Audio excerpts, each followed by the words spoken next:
Olá, meu nome é Arielle e hoje, junto com o Sérgio e o Lucas, vamos apresentar o nosso trabalho de programação concorrente, ministrado pelo professor Rodolfo.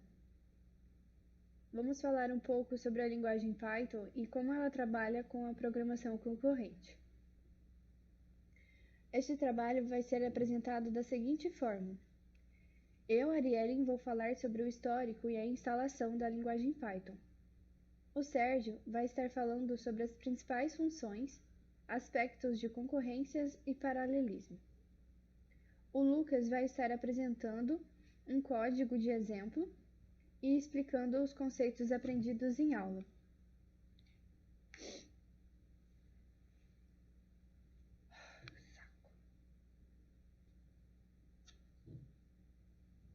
Olá, meu nome é Arielle e hoje, junto com o Sérgio e o Lucas, vamos apresentar o nosso trabalho de programação concorrente ministrada pelo professor Rodolfo. Vamos falar um pouco sobre a linguagem Python e como ela trabalha com a programação concorrente. Este trabalho será apresentado da seguinte forma. Eu vou estar apresentando sobre o histórico da linguagem e a instalação. O Sérgio vai apresentar sobre as principais funções e os aspectos de concorrência e paralelismo. E o Lucas vai estar apresentando um código de exemplo usando os conceitos da linguagem e os conceitos vistos em sala de aula. Por fim, nós apresentamos algumas referências que utilizamos. Um pouco sobre o histórico da linguagem. Ela foi criada em 1991 pelo matemático e programador Gideon Van Husson, quando percebeu uma linguagem. Sobre o histórico da linguagem Python. Ela foi criada em 1991 pelo matemático e programador Gideon Van Husson, quando ele percebeu uma necessidade de criar uma linguagem que escrevesse programas intermediários, algo como a linguagem C e o Shell Script. Python é atualmente uma linguagem com modelo de desenvolvimento comunitário e aberto, e ela é gerenciada pela Python Software Foundation, que é uma organização sem fins lucrativos. Essa linguagem foi criada com a filosofia de enfatizar o esforço do programador com o esforço computacional, priorizando a legibilidade do código sobre a velocidade ou expressividade. Então, ela vai estar combinando sintaxe concisa e clara com os recursos da sua biblioteca padrão e os módulos e frameworks desenvolvidos por terceiros. Esta é uma imagem do criador da linguagem. Algumas características, então, da linguagem Python. Ela é interpretada de script, imperativa e orientada a objetos, funcional, de tipagem dinâmica e forte, e, principalmente, ela permite uma fácil leitura do código.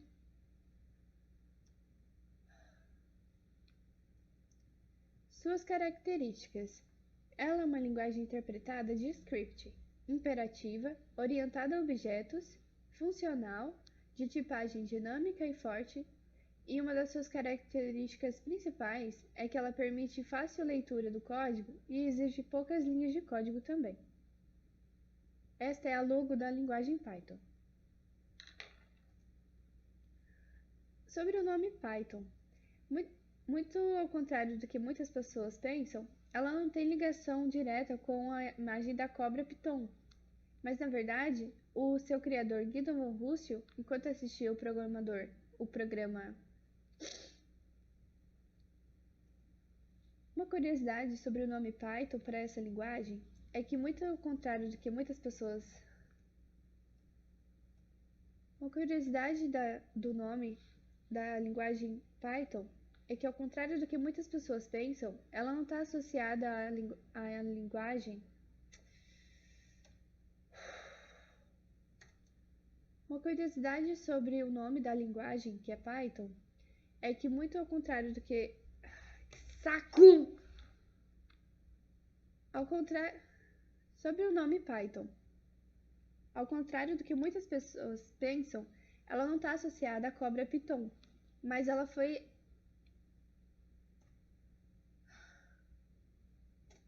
Sobre o nome dessa linguagem, então, ela foi inspirada no programa de humor Monty Python, que o criador da linguagem, Gideon von Hussel, assistia na época. Ao contrário do que muitas pessoas pensam, porque elas acham que está associada à cobra Python.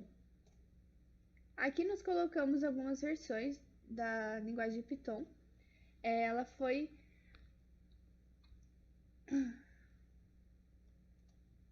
Aqui nós colocamos algumas versões da linguagem Python. Em 1994, foi formado o principal fórum de discussão da linguagem Python, que é a Combileg Python. Isso foi um marco muito grande para o crescimento da base de usuários dessa linguagem. E foi quando também foi lançada a versão Python 1.0, sua primeira versão oficial. Mas como a gente colocou aqui, a partir do mês de fevereiro de 1991, já havia sido trabalhadas em outras versões mais simples da linguagem Python. Atualmente, a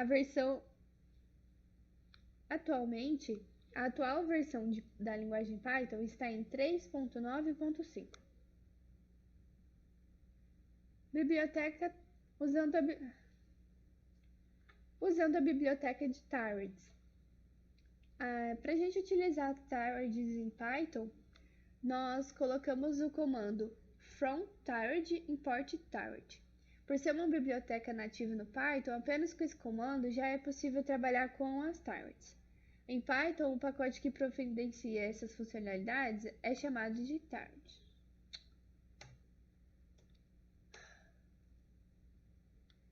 Bom, como a gente trabalha a biblioteca de Tireds em Python? Em Python, o pacote que providencia essas funcionalidades é chamado de Tireds. Ele deve ser informado pelo seguinte código: from tired import tired. Por ser uma biblioteca já nativa em Python, apenas com esse comando a gente já consegue estar trabalhando com as tireds. E por que a gente utilizaria? Porque é muito útil quando a gente quer iniciar vários processos ao mesmo tempo. Isso também dá muita velocidade e performance à nossa execução. Sobre a instalação.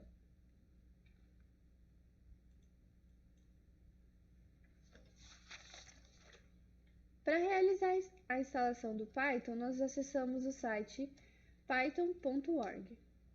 Acessando o site, ele vai ter uma aba chamada Downloads e nós vamos clicar em Windows. Para usuários do Linux e do Mac, não é necessário fazer instalação porque o Python já vem instalado na máquina. Nós vamos utilizar a versão 3.9.5, que é a mais atual, mas aqui, para quem desejar, tem todas as versões anteriores. Quando a gente clica na nossa versão que escolhemos, aqui embaixo da página tem em Files os executadores para a gente estar instalando, os instaladores.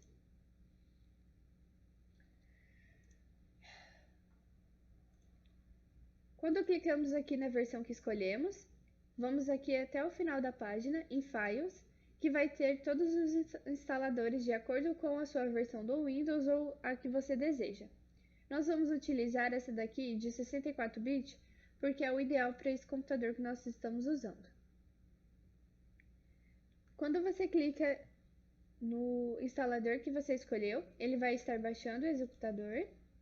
Você clica nele e espera alguns segundos para que ele carregue e comece a instalação.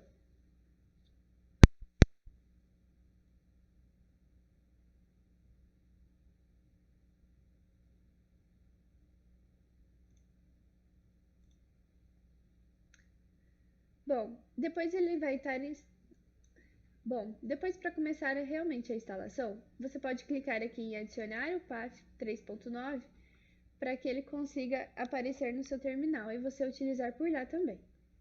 E clicamos em Install Now para instalar agora. Ele vai pedir a nossa autorização para fazer a instalação e você clica em Sim. Espera carregar. Normalmente ele não demora mais do que de 2 minutos a 3 minutos, vai de acordo com a sua máquina.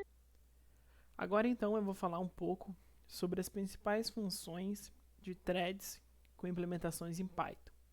Então, o threading, que é a biblioteca responsável por threads em Python, ela tem o construtor da thread, que é essa função .thread aí, e essa função então, ela recebe alguns argumentos. Entre eles, então, tem o grupo, que por default vem vazio. Ele é usado em extensões futuras quando se cria um grupo de threads, quando é implementado um grupo de threads. Ele tem também como argumento o target, que é um objeto que é chamado e que pode ser invocado e utilizado na implementação do run, do método run. Tem outro argumento que é um name, que seria um nome que você vai dar para essa thread. Ele tem os args, que ele é uma tupla de argumentos que vai ser usado no destino.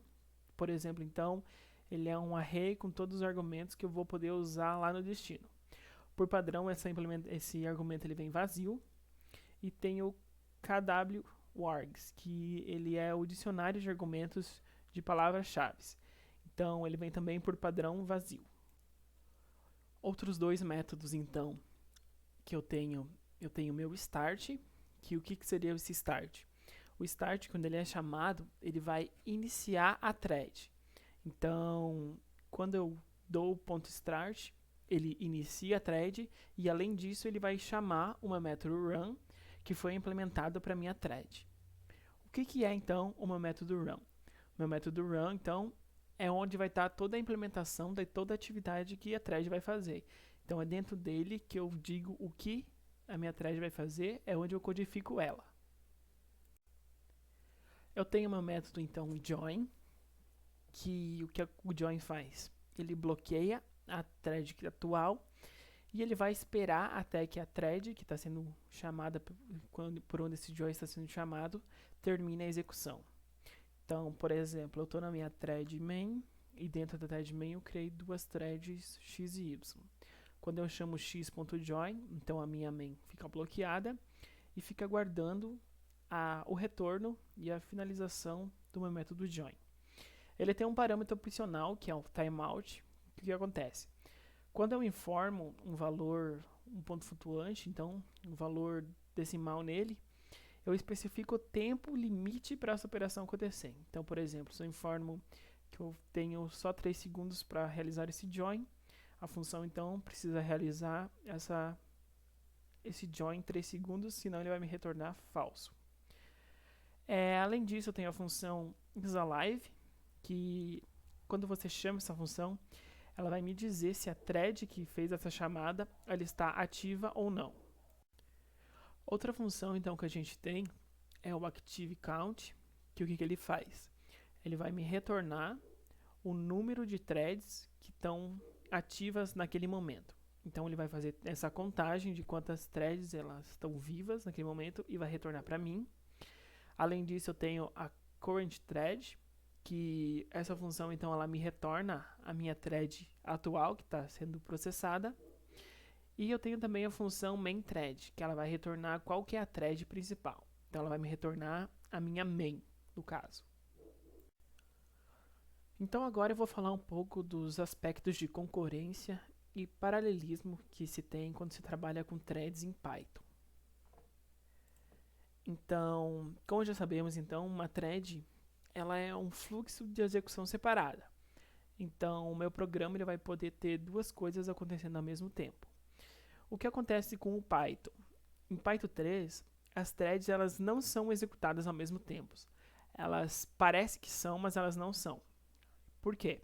Os threads, sim, eles podem estar sendo executados em processadores diferentes, mas eles vão ser executados um de cada vez no Python.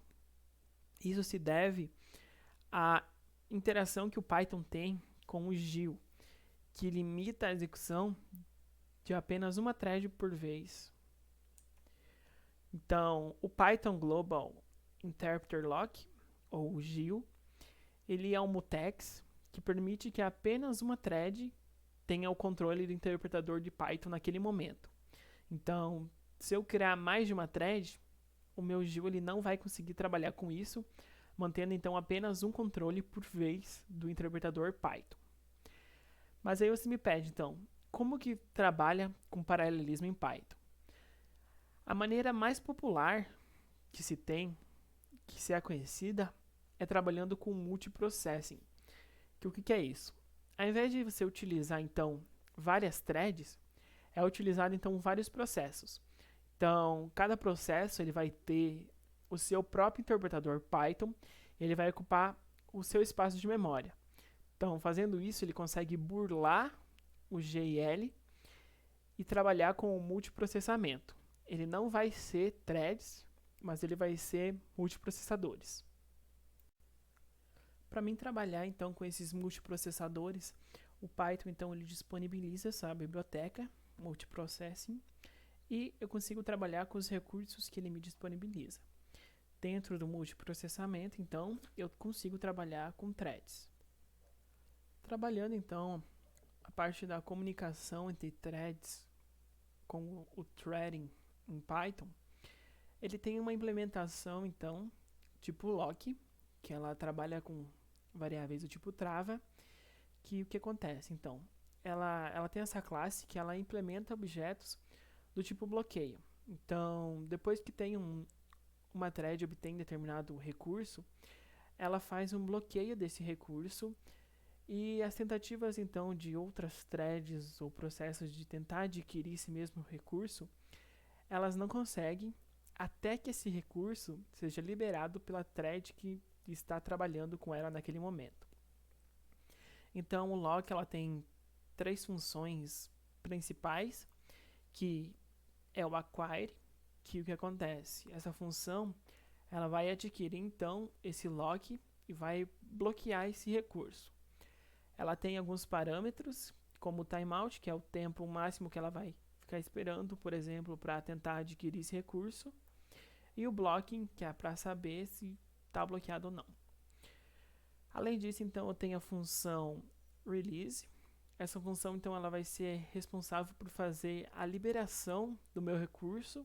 Então, ela vai liberar a minha trava, o meu lock. E também eu tenho a função locked, que é para mim saber se o recurso que eu estou tentando obter, se ele já está bloqueado. Então, se ele estiver bloqueado, ele vai me retornar que está bloqueado ou que esse objeto está livre. Para implementações, então, do tipo semáforo, o threading ele tem uma parte que é voltada para esse tipo de implementação, que é o ponto semáforo. Esse ponto semáforo ele vai receber um valor, então essa classe ela vai implementar objetos do tipo semáforo, e esse valor, esse argumento, então, ele é opcional e ele vai definir o valor inicial para o meu contador de semáforo. Se por acaso não for informado o valor, ele vai atribuir como default o valor 1. Dentro desse semáforo, então, ele trabalha com 2 principais funções, que é o acquire, que é o mesmo do caso anterior. Essa função, então, ela vai adquirir um semáforo, ela vai simular como se fosse um down, em outras linguagens. Ela tem como parâmetro o blocking também e o timeout. E eu tenho também a função release, que recebe como parâmetro um n. Então, essa é a função que libera o semáforo e vai incrementar no seu contador o valor que ele recebe em n. Então, ele simula o up de outras linguagens dentro do Python. Para trabalhar então com a ideia de monitores, o Python ele não tem implementações nativas ou funções nativas que atendam à demanda dos monitores. Então, para você trabalhar com eles, é necessário então implementar do zero e utilizar os conceitos de condições que já foram implementadas em outros tipos e as variáveis do tipo lock. Para a comunicação então send e receive, o Python utiliza então da biblioteca sockets e ele vai fazer esse trabalho então utilizando a função send e a função recv. Bem, seguindo aqui para o exemplo de código, vai ser demonstrada a multiplicação de matrizes com Python. Então, primeiro aqui, eu quero demonstrar um exemplo utilizando a biblioteca threading aqui própria do Python, onde vai ser feita a concorrência não real pelo fato da limitação do GIL. Em seguida, vou demonstrar aqui utilizando multiprocessos, então vou utilizar aqui paralelismo. E, por fim, utilizando a biblioteca NumPy, para mostrar a diferença na performance, que como essa biblioteca ela é portada para o C com Python, ela tem uma eficiência muito maior em toda a sua execução, por ter tudo isso muito bem otimizado. Então, bem, aqui vocês podem ver no exemplo que esses dois aqui eles são praticamente iguais, só o modo que ele é utilizado é diferente. Mas aqui nós temos a variável m, que vai ser o tamanho do nossa matriz. No caso, ela vai ser m por m. E aqui o x e y vão ser as matrizes que vão ser utilizadas na multiplicação. Então, elas vão ser matrizes m por m completas de número 1 por dentro.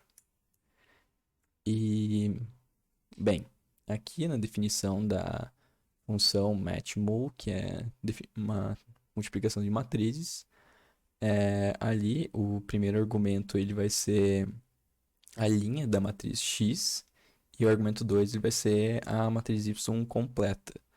Então, quando a função ela for chamada, vai ser chamado ali primeiro cada linha do X e depois vai ser mandado o Y para fazer o cálculo aqui da multiplicação. Então, seguindo aqui, é guardada uma lista de threads. E aqui eu faço guardo nessa variável start e o end para medir o tempo que demora para execução. No caso aqui, ele faz um loop, criando as threads, falando aqui que o target vai ser aquela matriz. E os argumentos vão ser a linha ali do x e depois o completo y. Então, ele vai colocando essas listas, vai iniciar, e conforme vai terminando, eles vão fazendo o join.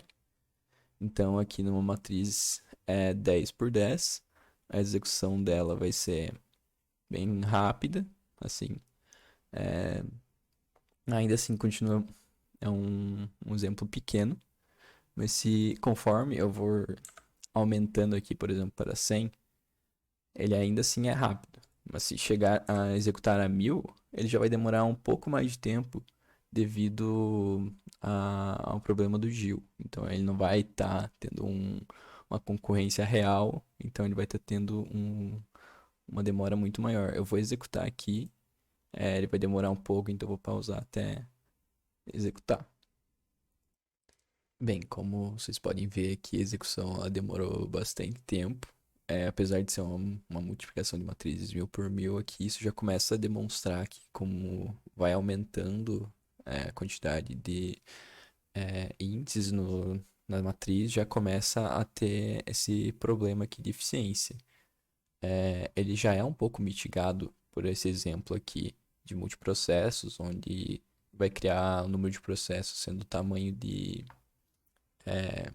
o número de m. Então, ele ainda assim vai ser assíncrono, vai ser paralelo, mas ainda assim, vocês podem ver aqui, executando com 10, ele é bem rápido, mas vamos aqui para 1000. Vou ter que pausar novamente até ele terminar de executar. Vocês vão ver que ele vai ter um benefício aí já na performance. Um dos problemas aqui dessa abordagem é que os recursos começam a ficar um pouco mais requisitados. Então, por exemplo, se você olhar aqui a RAM, é utilizado 11,93 GB de 1269. Então, apesar de ele ser mais rápido, ele fica limitado pela criação de processos. Então, pode ser que acabe que ele vai ser até mais lento pela falta de recursos. Agora eu vou esperar ele terminar de executar. Então, como eu havia falado aqui, acabou de executar, ele acabou sendo mais lento até do que a função aqui feita com threads. Então, apesar de, teoricamente, ele ser mais aplicável em Python para essas soluções em multicore, a gente ficou limitado pela nossa RAM, pela questão de criação de muitos processos. Claro que o código ele pode ser otimizado para isso, no caso, para questões como essa, como multiplicações de matrizes, não se tem sentido em utilizar uma solução customizada assim quando você tem, por exemplo, bibliotecas como NumPy, que fazem tudo isso em uma escala muito maior, já muito mais testado. Então, quando você pode observar aqui, eu vou colocar direto em 100, o tempo de execução dele é absurdamente menor. E conforme eu vou escalando, ele continua sendo muito mais rápido. Então, agora no caso, com 10.000, ele acaba sendo um pouco mais demorado, mas ainda assim, ele não vai ser nem remotamente perto do que os outros algoritmos usam. Então, esse aqui ele terminou com 52 segundos, então ainda assim muito mais rápido e com um número bem maior de índices na matriz. Recapitulando aqui, então, esse multiprocessamento, ele, ele roda de forma paralela ali, então, já não sendo mais limitado pelo GIL no Python. Então, apesar dele ficar limitado pelos recursos do próprio computador. Então, isso sempre vai ser aplicado, mas como a criação de processos ocupa muita memória, é isso que acontece. E aqui numa implementação comum, utilizando a própria biblioteca Threading no Python, você fica limitado pela utilização que o GIL bloqueia utilizando um mutex, somente uma thread. Então, ele não é uma concorrência real. Como conclusão, então, dessa nossa trabalho, a gente viu um pouquinho, então, de como as threads são implementadas em Python, utilizando a biblioteca Threading, como o Python trabalha, então, com o paralelismo e como a GIL bloqueia esse trabalho com threads e a ideia de multiprocessamento para tentar burlar a GIL. Além disso, então, foi apresentado também exemplos de implementações, código-fonte de implementações em threads em Python. E é isso. Espero que vocês tenham gostado. Qualquer dúvida, estamos à disposição. Obrigado. Até mais.